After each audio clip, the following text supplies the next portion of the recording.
Bismillahirrahmanirrahim. Assalamualaikum warahmatullahi wabarakatuh. Alhamdulillah wassalatu wassalam ala nabiyyina Muhammadin wa ala alihi wa ashabihi ajma'in wasallim, amma ba'd.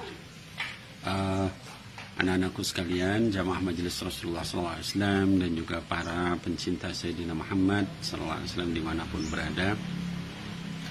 Mungkin hari kesekian ya kita berada di rumah, ya belum keluar.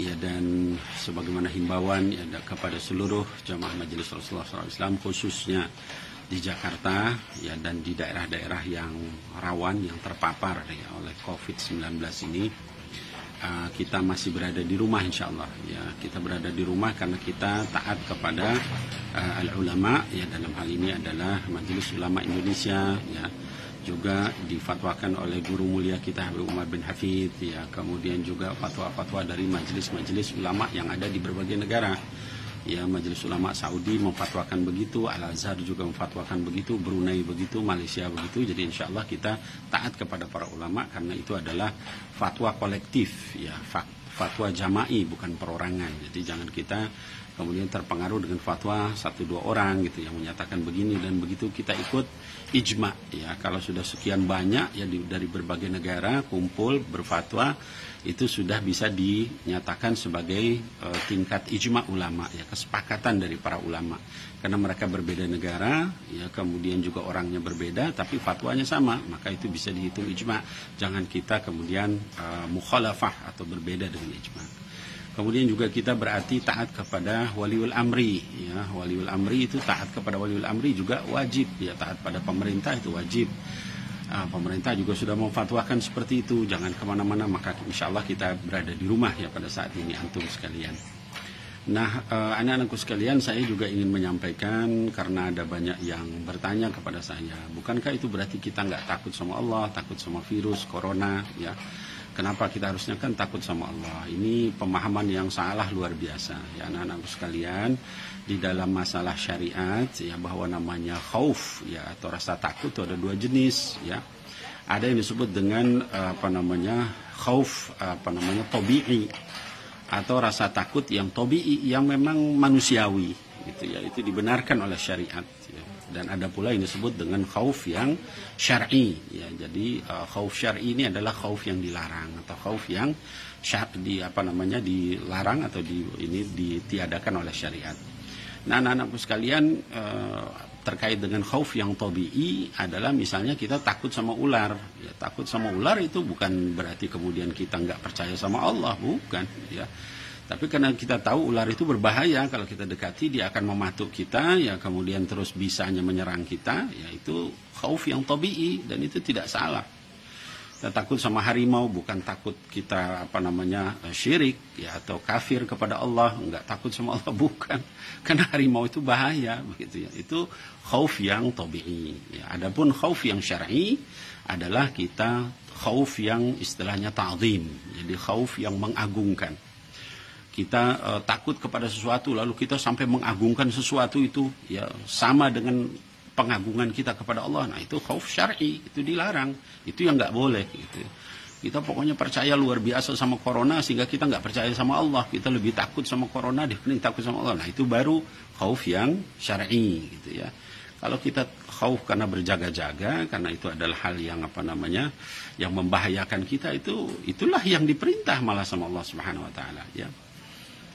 Dalilnya mana? Dalilnya di dalam Quran sendiri disebutkan Nabiullah Musa alaihissalam ya, ketika diperintahkan untuk mendakwahi Fir'aun ya, bersama Nabiullah Harun alaihissalam, beliau menjawab, katanya qala rabbana inna nakhaf ya alaina ayyafruta au ayyatgha ya, di dalam surat Toha ayat 45 disebutkan. Jadi qala rabbana, sesungguhnya mereka berdua berkata, wahai Allah Subhanahu wa taala Tuhan kami ya, inna nakhaf ya, sesungguhnya kami ini takut ayyafruta alaina, nanti Fir'aun itu nyiksa kita, au ayyatgha, dan dia melampaui batas terhadap kita, membunuh kita dan seterusnya.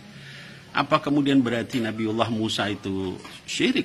Ya, tidak, karena dia tahu Firaun itu bahaya, Firaun itu jahat, maka dia takut yang tabi'i. Ya, jadi sekali lagi kita terhadap corona itu takutnya tabi'i, bukan takut yang syar'i, tidak dilarang. Jadi kita jaga diri kita di rumah, kita banyak-banyak beribadah kepada Allah, mendekat kepada Allah, mudah-mudahan berkah. Demikian anak-anakku sekalian. Assalamualaikum warahmatullahi wabarakatuh.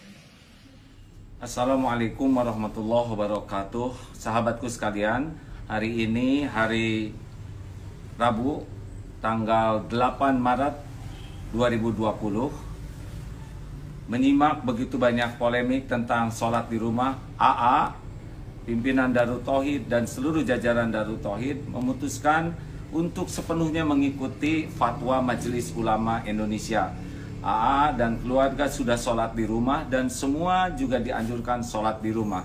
Masjid Darut Tauhid sholat Jumat ditiadakan, juga sholat berjamaah di Masjid Darut Tauhid ditiadakan sampai kondisi memungkinkan. Kita memiliki majelis ulama yang memiliki otoritas dan keilmuan untuk menjaga kemaslahatan umat Islam di Indonesia, juga bangsa ini. Oleh karena itu tidak usah bingung oleh broadcast dari orang-orang yang tidak jelas keilmuannya, tidak jelas tanggung jawabnya. Mari kita patuhi fatwa Majelis Ulama dan juga peraturan, perintah dari pemerintah yang bisa menjadi jalan tercegahnya menyebarnya virus ini. Jangan ragu-ragu hadirin, Allah tahu niat kita selalu ke masjid, juga Allah sudah tahu pahala ke masjid insya Allah sudah didapatkan kalau kita niat dan kita terbiasa. Dan kepatuhan kepada ulama dan pemerintah akan menambah pahalanya. Juga kesanggupan kita menjauhi penyebaran virus ini akan jadi amal soleh bagi kita. Jangan ragu-ragu untuk mematuhi hal yang benar, dan jangan mudah terpengaruh oleh broadcast yang tidak jelas siapa penulisnya, apa tanggung jawabnya, dan juga tidak jelas keilmuannya. Mudah-mudahan ada manfaat sahabatku sekalian. Mari tinggal di rumah sekuat tenaga, keluar hanya untuk darurat saja, dan jauhi kerumunan, jauhi keramaian, jauhi segala peluang kita terkena atau kita yang menyebarkan. Bagi yang memang terpaksa harus keluar dari rumah, maka jaga diri sekuat tenaga dengan memperbanyak doa dan zikir, jaga dari sentuhan, dan kalaupun pulang ke rumah, bersihkan tangan, mandi, supaya kita tidak menjadi jalan cobaan bagi yang di rumah kita. Hasbunallah wa ni'mal wakil, ni'mal maula wa ni'man nasir. Cukuplah Allah sebagai pelindung dan penolong kita. Assalamualaikum warahmatullahi wabarakatuh. Allah